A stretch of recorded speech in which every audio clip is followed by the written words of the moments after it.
Olá todo mundo, vou falar mais um pouquinho de física, né? Mais vídeo meu aqui que eu estou postando. Dessa vez, mais um vídeo naquela pegada técnica sobre as leis de Maxwell, né? Deduzindo as leis de Maxwell.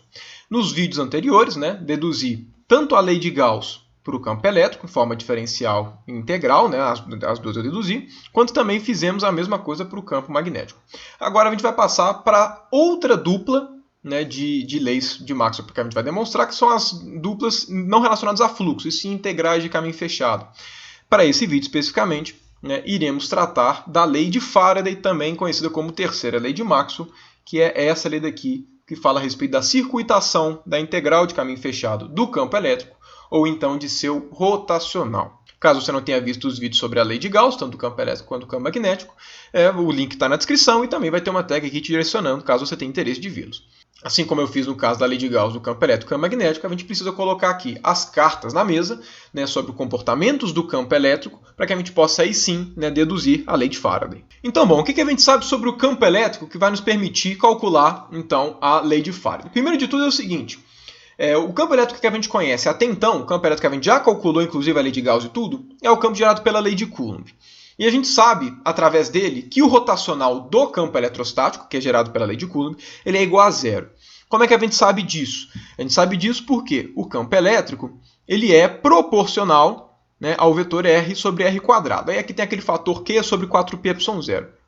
E a gente sabe que esse cara daqui, né, ele esse campo vetorial, né, é 1 sobre R quadrado na direção R, ele pode ser escrito como gradiente de menos 1 sobre R. Inclusive, daqui vem a noção de potencial elétrico que eu devo comentar em um outro vídeo.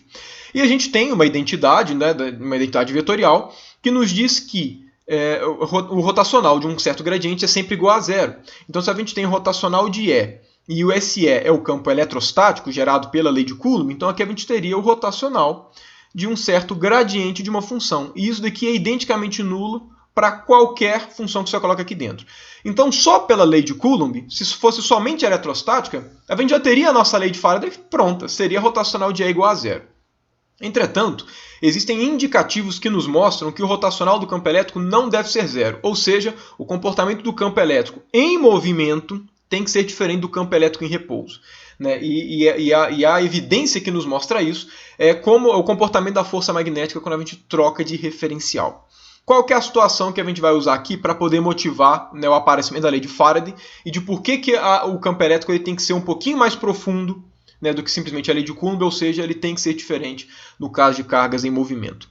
A evidência que nos mostra isso é uma evidência muito simples de indução eletromagnética, inclusive daí, né, que a gente usa a lei de Faraday, que imagina aqui que eu tenho um ímã, né, imagina com o polo norte direcionado para a direita e o sul para a esquerda, imagina que aqui eu tenho uma espira qualquer, de um material condutor, uma espira fechada, e beleza, imagina que eu só tenho esses dois caras no espaço. A gente sabe que se a gente não fizer nada, não vai acontecer nada, como seria de se esperar.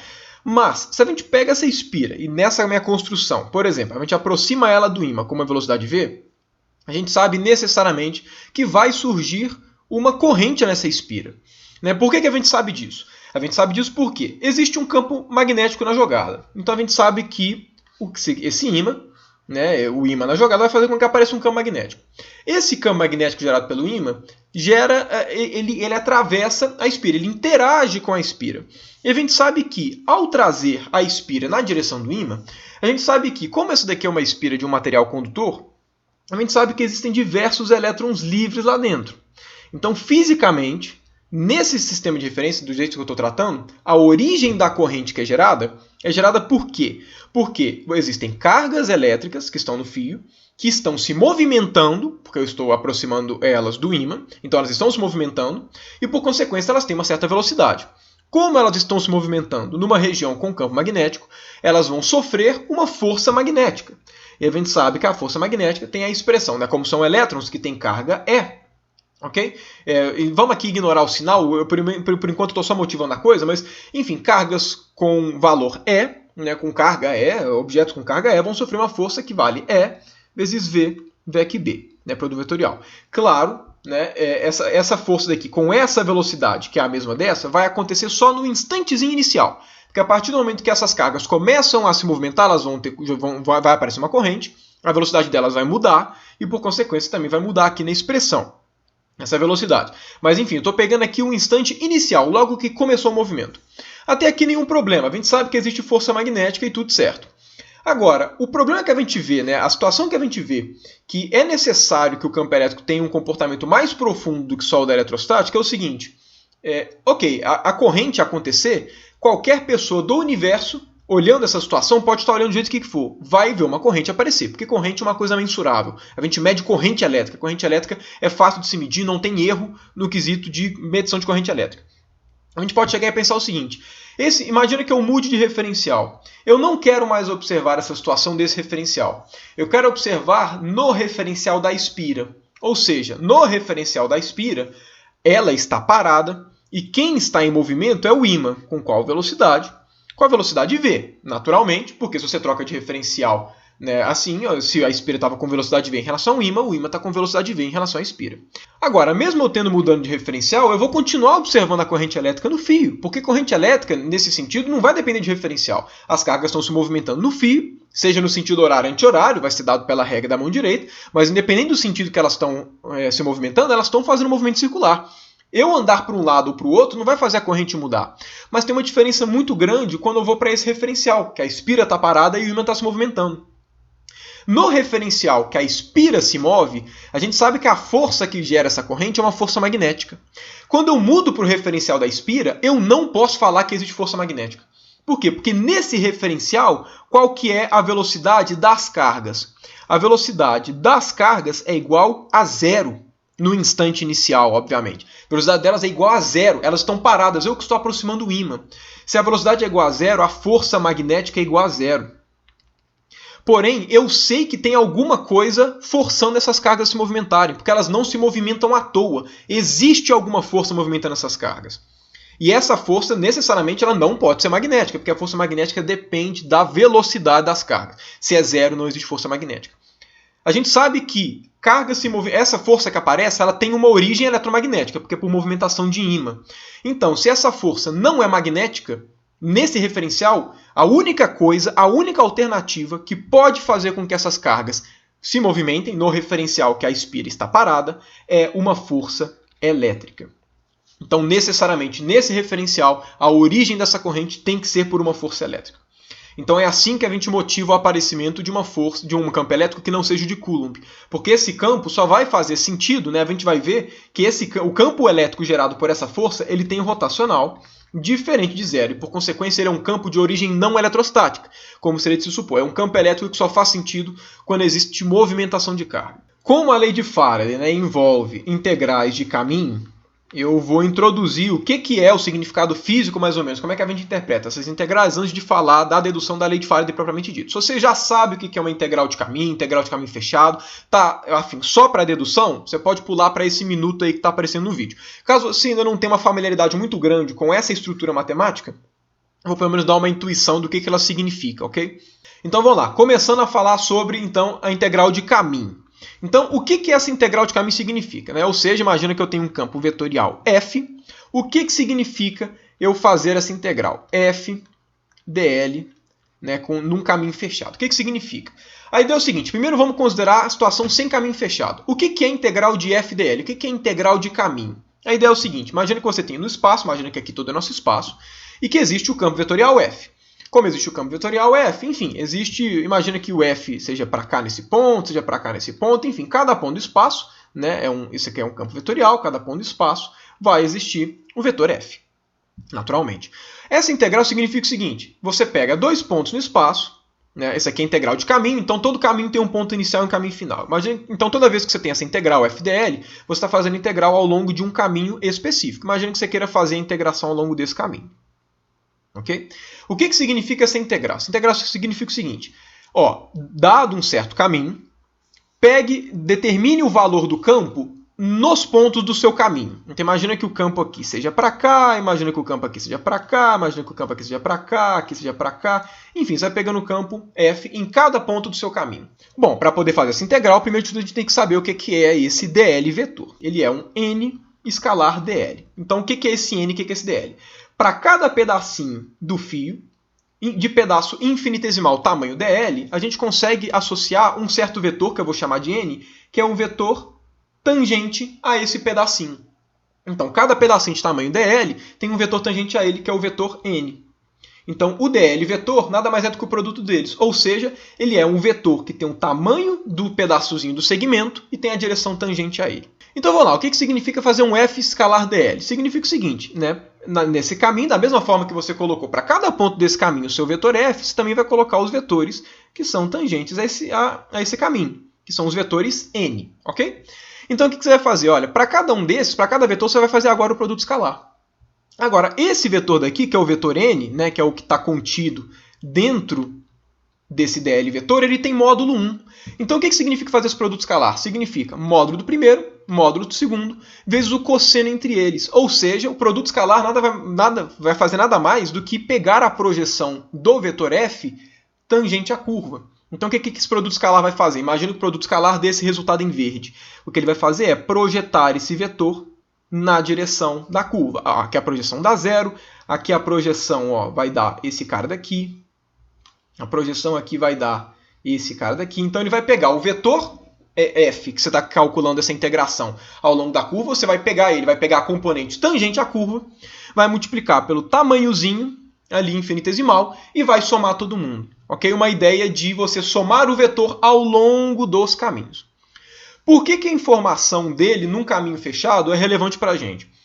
Quando a gente escreve integral de f num caminho fechado, isso aqui tem uma informação importante que é o seguinte: quando a gente escreve isso daqui tem que valer para qualquer caminho fechado. Ok? Então significa o seguinte: imagina o que significa pegar um caminho fechado, um caminho que o ponto inicial e o ponto final eles se comunicam. Se você vai calcular a integral de f dl, o que vai acontecer? Imagina que você tem aqui o campo desse jeito. Imagina que você tem um campo aqui para cá, você tem um campo aqui para cá, você tem um campo aqui para cá, você tem um campo aqui para cá. Mesma coisa. Você vai desenhar o vetor dl em cada um deles, certo? O vetor n aqui, por mais que o meu desenho esteja feio, eu espero que seja pelo menos claro essa ideia. Vai fazer a projeção, vai pegar o vetor f na direção aqui, né, da nossa curva fechada e vai somar todos eles. O que significa esse cara daqui ser diferente de zero? O que significa essa integral num caminho fechado ser diferente de zero? Significa que existe uma tendência dos vetores realmente de completar um caminho fechado. Imagina que esse vetor f seja uma força, ok? Seja um vetor de força. Se você coloca um cara nesse caminho, restrito a fazer o movimento nessa curva, esse cara daqui vai tender a fazer com que ele fique dando vários movimentos em curva. Por quê? Porque esse daqui ser diferente de zero significa que tem mais vetor numa certa direção do que na outra. Então ele induz fisicamente movimentos naquela direção. Imagina que você tem aqui um ponto qualquer, outra informação que a gente tem. Se esse cara daqui vale para qualquer superfície, vale inclusive, né, enfim, se eu calculo isso daqui para uma superfície fechada qualquer, eu posso pensar numa superfície pequenininha em torno dele, circular.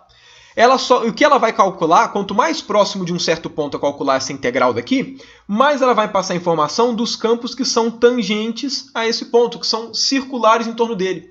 Então, da mesma forma que o fluxo passa uma informação radial, né, porque ele pega os campos que cortam a superfície, esse campo daqui que pega os vetores ao longo da sua curva te passa uma noção dos campos que se fecham, dos campos que não têm um ponto de origem divergente. Então essa que é a ideia qualitativa. Por isso que todo campo fisicamente, né, faz sentido a gente separar na descrição de integral de caminho fechado e de fluxo. Porque um passa a ideia, né, dos campos no sentido deles se fecharem e o outro no sentido, né, deles não se fecharem, no sentido deles serem abertos, como por exemplo é o campo eletrostático, né, que é radial e por aí vai. Dado mais ou menos a intuição do que significa mecanicamente essa integração, a gente pode passar agora para a lei de Faraday propriamente dita. Então eu vou escrever aquela situação em dois referenciais, a situação do ímã e da espira, para a gente deduzir a lei de Faraday. Primeiro eu vou colocar aqui, né, no primeiro referencial, que foi como eu tive a situação. Imagina que nós temos um ímã, Polo Norte, Polo Sul, aqui não vai fazer muita diferença qual a face está virado para qual lado, não. Até porque o que a gente vai fazer não é um cálculo específico para isso, é tentar pegar a concepção da mudança de referencial. E aqui a gente tem uma espira, imagina ela com velocidade v. A gente sabe que vai gerar uma corrente aqui, uma corrente elétrica, e essa corrente elétrica vai ser gerada por uma força magnética, que vai ser, então, vamos lá, se aqui existem vários eletrõezinhos com carga E, aqui dentro eles vão sofrer uma força magnética que vai ser EV VEC B. Então essa é a força magnética. Ok? E da mesma forma eu tenho aqui o nosso segundo referencial, o nosso referencial 2, que é aquele agora que o ímã está se movimentando e a espira está parada. Então é o ímã que está indo para cá com velocidade v. Lembrando, só estou pegando a situação que o movimento começa, que de fato essas cargas vão ter esta velocidade v, propriamente dito, para o cálculo ficar bem mais simples, mas isso daqui, enfim, tem que valer para todas as situações, inclusive para a primeira. Então eu não estou perdendo generalidade ao escolher esse caso específico. Mas enfim, a gente sabe aqui agora que a força que eles vão sofrer, que vai gerar uma corrente aqui dentro, e a gente sabe que essa força não é magnética, mas que essa força é uma força elétrica. Quanto que é essa força elétrica? Ela só pode ser escrita em termos de carga vezes campo elétrico. É a única forma, é a forma da força elétrica. Então, a única razão de continuar existindo corrente elétrica quando eu mudo de referencial, já que não faz sentido nesse referencial falar de força magnética, e de fato não faz, não existe força magnética aqui, porque as cargas no início não se movimentam, tem que ser uma força elétrica. Agora, olha só, a força magnética, a gente sabe que ela é circular, ela é de forma a fazer com que essas cargas façam um movimento, seja na direção horária ou anti-horário. O sentido aqui não vai ser importante para a gente. Mas como essa força daqui ela é fechada, ela induz uma força ao longo da espira como um todo, a gente sabe necessariamente que a gente pode fazer que a integral da força magnética vezes dl, sendo que esse dl é ao longo aqui da espira. A gente sabe que se a gente fizer essa integral, isso aqui vai dar diferente de zero. A gente sabe disso. Por quê? Porque a gente sabe que essa força magnética ela vai ser sempre ao longo do fio, ela vai ser sempre tangente ao fio nesse instante inicial. Então a gente pode afirmar isso. Por consequência, a gente necessariamente sabe que essa força elétrica, a integral de caminho fechado, ao longo também daqui, necessariamente vai ter que ser diferente de zero. Evidenciando que esse cara daqui necessariamente não é eletrostático, não pode ser gerado pela mesma natureza da lei de Coulomb, porque para a lei de Coulomb a gente sabe que isso aqui é igual a zero. Por quê? Porque esse cara daqui pode ser escrito como integral de caminho fechado dl, e isso daqui é diferente de zero, né? E a gente sabe na lei de Coulomb, que se a gente usar a lei de Coulomb, como eu comentei com vocês, isso daqui é igual a zero, exatamente porque o rotacional de um gradiente sempre é igual a zero. Da mesma forma, né, aqui a gente também tem, então, que é integral de v vec b dl. Isso aqui é diferente de zero, ok? Então, ou seja, eu posso também cortar essas constantes e falar que essas integrais aqui tem que ser diferentes de zero. Agora, o que vai nos permitir calcular a lei de Faraday é, apesar daqui ser força elétrica e aqui ser força magnética, ambas estão gerando a mesma corrente, porque a corrente é a mesma, independente do observador, ok?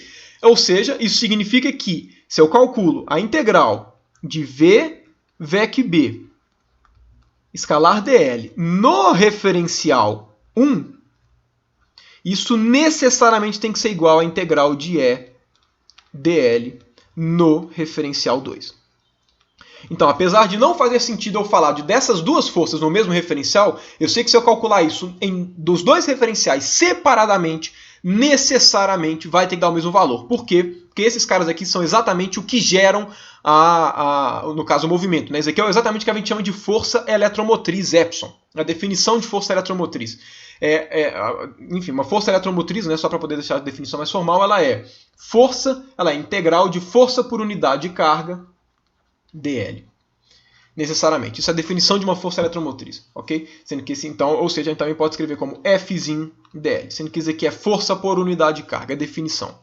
Então, é isso daqui que vai fazer com que a gente consiga calcular exatamente qual que é a lei de Faraday, a lei de fato, e mostrar que esse campo elétrico realmente tem um comportamento distinto do campo elétrico eletrostático. Então, o que a gente tem que fazer é calcular esse cara no referencial 1 e relaciona com as grandezas no referencial 2, para que a gente possa fazer exatamente qual que é o comportamento elétrico nesse outro referencial. Então, vamos calcular a nossa situação da espira com ímã no referencial 1, para aí sim fazer a relação com o referencial 2. Então vamos lá, nós tínhamos aqui o nosso ímã e nós tínhamos a espira que estava se movimentando para a direita, para a esquerda no caso, com velocidade v. Como ela está se movimentando, a estratégia que a gente fazer é o seguinte, aqui vai ser no instante t, e ela vai ter se movimentado e vai vir aqui para frente no instante t mais dt, ok? Como ele se movimentou, a gente pode falar que essa distânciazinha daqui, né, vai ser v vezes dt. A gente pode afirmar isso, né, porque a velocidade dele é v para a esquerda, ok?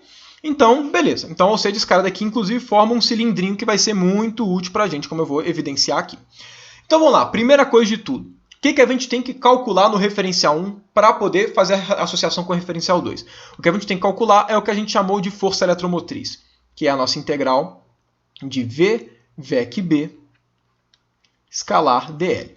A gente sabe que isso aqui é um produto misto dentro da integração. Se isso é um produto misto, eu posso fazer permutações cíclicas, que o produto misto tem sempre o mesmo resultado.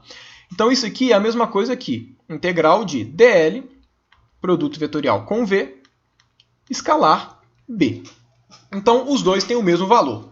Porém, escrito dessa segunda forma, a gente tem uma interpretação muito mais interessante. O que é dl produto vetorial com V? Qual que é o significado disso? Então a primeira coisa que a gente tem que fazer para a gente entender o significado disso é o seguinte. O dl, como é que é o dl representado aqui? A gente tem que escolher uma certa direção para poder fazer o movimento, para poder fazer a integração. Porque, claro, essa força eletromotriz ela é calculada aonde? Ela é calculada em cima da espira. Ok? Lembrando, esse cara daqui é calculado ao longo da espira. Então, o que eu vou fazer? Vamos inventar uma direção qualquer para ser a nossa direção de fazer a integração na espira e tudo certo. Eu vou inventar essa direção daqui. Imagina que eu esteja fazendo essa integração. Então, esses daqui vão ser os meus dl. E, obviamente, isso daqui tem que ser consistente, né? Tanto numa espira quanto na outra, mas eu volto com essa consistência daqui a pouco. Primeiro vamos analisar só essa daqui. Então, esses caras aqui são os vetores dl. Agora, olha só, esse dl vec V, a gente viu que aqui apareceu um v dt. Então, o que eu posso falar? Eu posso falar o seguinte, eu posso chegar e falar, existe um vetor, que é um vetor desse jeito daqui, que é o vetor v dt. E, além disso, é um vetor porque ele está na mesma direção da velocidade, é exatamente esse vetor vdt. Então, esse cara daqui, no meio desse integral, pode ser visto como dl, produto vetorial, com v dt, dt. Mesma coisa. Agora, qual que é a interpretação desse cara aqui de cima? Nós sabemos que o produto vetorial de dois vetores tem o seguinte significado. Pegue o paralelogramo formado pelos dois vetores e o produto vetorial desses dois vetores retorna como módulo a área desse paralelogramo. Além disso, ela também te retorna essa área vezes um vetor, que é ortogonal aos dois, dado pela regra da mão direita. Se você fizer dl, produto vetorial com esse cara, você vai ver que o vetor ele está saindo aqui do cilindro. Agora, olha só, isso daqui é uma área infinitesimal. É uma área infinitesimal da onde? Da superfície lateral, da área lateral desse cilindro, e ela tem exatamente uma direção ortogonal a ela. Ou seja, isso daqui é exatamente o que a gente chama de ds, ou dA. Né? Deixa eu colocar aqui dA. Só que é um vetor dA, porque é uma área infinitesimal com um vetor ortogonal a ela. E além disso, eu coloco esse L porque ele é exatamente da área lateral do cilindro. Agora, olha só que interessante, a força eletromotriz, como é que ela pode ser escrita dado isso? A força eletromotriz, então, ela é escrita como sendo integral de B dAl dt, ok? Porque, claro, é produto escalar, eu posso comutar à vontade. Ou seja, aqui a gente tem que epsilon dt, aqui a gente tem que epsilon dt é igual a integral de B dAl. Ou seja, a força eletromotriz está associada com o fluxo do campo magnético no bordo desse cilindro formado pela espira que se movimentou e varreu um certo volume no tempo. E isso é importantíssimo, porque mostra que a força eletromotriz está associada ao fluxo magnético. Porém, vem a questão que é o seguinte, essa superfície lateral é uma superfície imaginária. Quais são os fluxos magnéticos nessa situação que realmente tem interpretação física? São os fluxos que acontecem nas bordas, exatamente nas bordas desse cilindro, nas tampas dele, porque correspondem à espira de fato, que é o objeto físico. Agora, a gente sabe que se a gente juntar essas duas tampas e a área lateral, forma uma superfície fechada. E a gente sabe pela segunda lei de Maxwell, a lei de Gauss-magnetismo, que eu já falei a respeito dela num outro vídeo, a gente sabe que integral de BdA num caminho, numa superfície fechada, isso é igual a zero. O que isso significa? Significa que, vamos supor que eu dei o nome aqui, essa é a minha tampa daqui da frente, desse cilindro, é a superfície 1, a área lateral, a superfície 2, e essa área daqui, a outra tampa, que é a espira no instante t, vai ser a superfície 3. Isso aqui nos diz que a integral na superfície 1 mais a integral na superfície 2 mais a integral na superfície 3, isso aqui tem que ser igual a zero. Ou seja, a nossa integral da superfície 2 ela é igual a menos a integral da superfície 1 menos a integral da superfície 3. Mas o que é a integral da superfície 2? Está exatamente relacionada à força eletromotriz. Então, significa que a força eletromotriz, igual está evidenciado aqui, tem relação com os fluxos na espira. Com esse resultado que a gente vai chegar e poder comentar a respeito, né, de como faz para deduzir a lei de Faraday. Mas para isso, a gente tem que atentar um pouquinho sobre essa integração para diferenciar a interpretação dela física de fato da interpretação dessa conta matemática. Então vamos lá, a gente tem aqui que o nosso epsilon ele vai ser igual a menos integral na superfície 1 menos integral na superfície 3, né, os fluxos. Sendo que esses fluxos são calculados como? A gente tinha lá a nossa superfície, né, cilíndrica formada, aqui era a nossa superfície 1, aqui era a superfície 2 e aqui era a 3. Para calcular isso, que veio da integral de superfície fechada ser igual a zero, a integral de superfície fechada do campo magnético só é igual a zero quando a superfície é fechada, claro, e por convenção essa conta é sempre feita com um vetor normal à superfície, sempre direcionado para fora da superfície. Então esse 1 daqui, essa integral de superfície do campo nessa superfície 1 é dado nesse vetor, enquanto desse cara daqui é dado nesse outro vetor. Qual que é a questão agora que vai separar a conta matemática da conta física? Qual que foi a direção do vetor dl que nós escolhemos para circuitar a espira? Foi nessa direção daqui, né? Foi nesse sentido. Então significa que o nosso dl está assim, ó, desse jeito.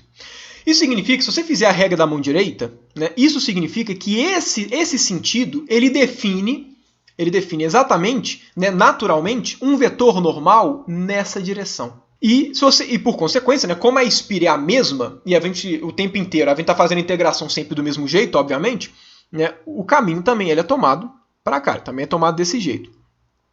E, obviamente, né, pelo mesmo raciocínio, a normal gerada também é para cá. O que significa? Significa que, por mais que a força eletromotriz... Né, opa, aqui faltou um dt, claro, não posso esquecer do dt, porque senão essa conta está errada. Então, aqui é epsilon dt. Então, aqui é dt epsilon.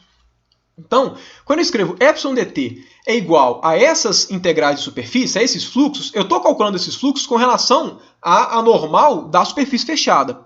Porém, se eu estou querendo comparar o fluxo de antes e o fluxo de depois, eu tenho que usar a mesma métrica. Eu não posso calcular, eu não posso inverter a normal para comparar a grandeza calculada no mesmo lugar. Para comparar os fluxos, fisicamente falando, as normais têm que estar na mesma direção, da tampa de antes e da tampa de depois. Como eu escolhi esse sentido de circuitação ele é consistente com a normal indo para a esquerda pela regra da mão direita. Então, para que essa integração daqui, que é a integração matemática, dado os vetores normais à superfície fechada, para ele ter um significado físico, eu tenho que calcular esse cara daqui, eu tenho que calcular o 3 com a normal invertida. Então, significa que esse cara daqui vai inverter de sinal. Então, esse cara daqui, para eu comparar os dois fluxos, o que eu tenho que fazer é calcular em termos dessa normal daqui, que é a normal natural induzida por essa circuitação que eu escolhi, que seria equivalente a você trocar o sinal dessa por mais. Então, é simplesmente trocar por mais e ao invés de escolher essa normal, você escolhe essa normal. E as expressões são idênticas. Okay? Só que aí eu posso realmente comparar os fluxos de antes e de depois. Então, isso aqui é o seguinte. Esse cara daqui é num tempo t mais dt. Essa tampa 1. E a da tampa 3 vai ser num tempo t. Então, o que esse cara daqui é? Isso aqui é menos fluxo magnético no tempo t mais dt. E aqui é mais fluxo magnético no tempo t. Então, reescrevendo isso de forma mais adequada, nós temos que epsilon é igual a menos φb no tempo t mais dt menos φb no tempo t dividido por dt. Agora, dt é um infinitesimal. O que é isso aqui? Isso aqui é, por definição, menos, né, com o sinal de menos aqui fora, menos derivada no tempo do fluxo magnético, que é fluxo no tempo t mais dt, menos o fluxo no tempo t, dividido pelo incremento. Isso é exatamente a definição. O que isso significa? Significa que a força eletromotriz pode ser calculada como sendo menos variação no tempo do fluxo magnético. Então, na superfície que está sendo induzida a corrente. Aí um ponto importante. Isso daqui quer dizer que o que gera corrente é a variação de fluxo? Não. O que fez aparecer a corrente não é a variação de fluxo. O que gera corrente é a força magnética sentida pelas cargas do fio. Essa expressão só nos diz uma forma de calcular ela nos diz que uma forma de você calcular a força eletromotriz pode ser dada em termos do fluxo, mas é errado você falar que é a variação de fluxo que gera campo, que gera corrente no fio, o que gera a força magnética. O que aqui está te falando é uma forma de você calcular a força eletromotriz, que é uma coisa diferente, ok? Mas beleza, tudo isso aqui foi feito no referencial 1. Né? E o que a gente quer fazer no referencial 2, analisar essa parte para o referencial 2, para que aí sim a gente possa realmente obter a lei de Faraday. Então, qual que era a diferença no referencial 2? A diferença no referencial 2 era só que a espira estava parada e era o ímã que estava se movimentando. Repare o seguinte, independente se é a espira ou se é o ímã se movimentando, se você pega a situação, né, no tempo t e no tempo t mais dt, seja o ímã se movimentando ou a espira se movimentando, o fluxo nas bordas é sempre o mesmo. Porque o fluxo depende da posição relativa entre os dois. Então, esse resultado daqui, ele pode ser usado para qualquer referencial. Essa é a vantagem de por que a gente chegou nele e não usou simplesmente a força magnética que a gente calculou anteriormente. Porque a força magnética vale só no referencial 1. Mas com a noção de força magnética e força eletromotriz, a gente chega numa noção que independe de referencial, que é a variação de fluxo magnético. O fluxo magnético pode variar por vários motivos. Seja porque o campo mudou, seja porque a área aumentou ou diminuiu, não interessa. Mas o fluxo de antes e o fluxo de depois independe de quem está em movimento. O fluxo magnético, no caso aqui, ele vai ser sempre o mesmo. Por consequência, eu posso afirmar que força eletromotriz vai ser igual a menos variação do fluxo magnético no tempo. Eu posso afirmar isso para o referencial 2 sem problema. Qual que é a diferença? A diferença é que esse cara daqui não pode ser feito por uma força magnética. Ele tem que ser feito por uma força elétrica. Então, essa força eletromotriz ela tem que ser uma integral de EDL. Por quê? Porque essa é a força eletromotriz gerada pelo campo elétrico, que é a única coisa que pode fazer com que as cargas se movimentem aqui, já que não existe força magnética. Então, o que a gente tem é integral de EDL, aqui, claro, no caminho fechado, né, de EDL. Isso aqui tem que ser igual a menos variação do fluxo magnético no tempo. Porém, quando eu escrevo desse jeito, eu posso ser induzido ao erro. Quando eu falo integral de EDL é igual a menos variação do fluxo magnético no tempo, isso daqui não é verdade para qualquer variação de fluxo. Quando eu escrevo a força eletromotriz em termos do campo elétrico, que diz respeito ao referencial 2, essa variação de fluxo magnético só é igual à integral de EDL se essa variação for feita por variações no campo magnético. Lembrando, a gente pode variar o fluxo magnético de várias formas, mudando o campo ou mudando a área da espira, por exemplo. Mas se eu mudo a área da espira, eu não tô gerando campo elétrico. Eu estou movimentando as cargas na espira e isso faz com que apareça uma força magnética. Então, para estar atrelado ao EDL, essa variação de fluxo ela tem que ser única e exclusivamente, por variações do campo magnético. Qualquer variação de fluxo que não seja por conta do campo magnético, variação do campo magnético, não vai gerar campo elétrico. Gera força eletromotriz, mas por força magnética e não elétrica. Então vamos lá, ou seja, aqui eu tenho que integral de EDL vai ser igual a menos variação no tempo do fluxo magnético. Qual que é a definição de fluxo? Integral de B dA. Certo? Isso aqui é feito em uma certa superfície e essa integração daqui do caminho é feito no bordo da superfície. Como essa variação de fluxo, para ser escrita em termos do campo elétrico, tem que estar variando, tem que ser gerada exclusivamente por variações do campo magnético, eu posso entrar com essa derivada aqui dentro, atuando só sobre o campo magnético.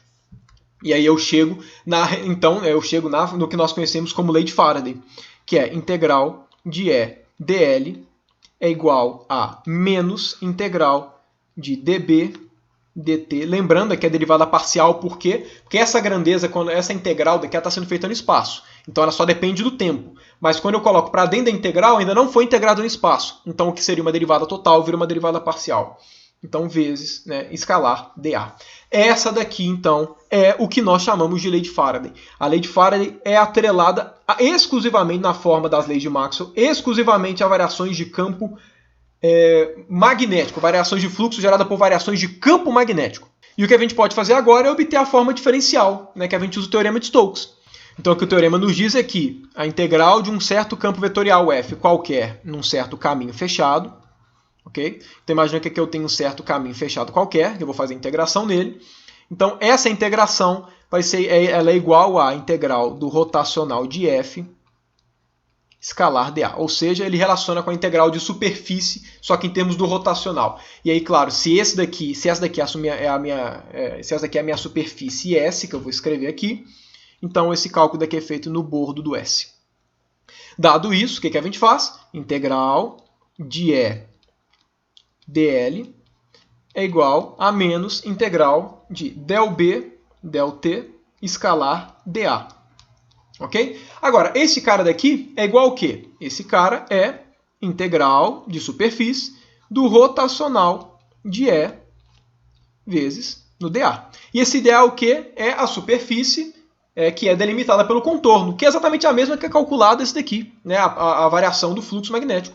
Por consequência, comparando os integrandos, dizer que tem que ser igual para qualquer integrando. Então, nós temos que rotacional de E vai ser igual a menos del B, del T. Ou seja, o que a lei de Faraday nos diz não é que variações de fluxo magnético geram campo elétrico ou corrente elétrica. O que a lei de Faraday nos diz, na forma como entra nas leis de Maxwell, é que variações de campo magnético que geram campos elétricos. Inclusive, esse é um dos motivos pelos quais, eu vou postar vídeo ainda, de que a gente tem ondas eletromagnéticas. A lei de Faraday, em conjunto com a correção de Maxwell da lei de Ampère, funcionam como uma forma de o campo elétrico alimentar o campo magnético e vice-versa para poder produzir ondas eletromagnéticas. Então aqui fica a lembrança para não ser esquecida jamais.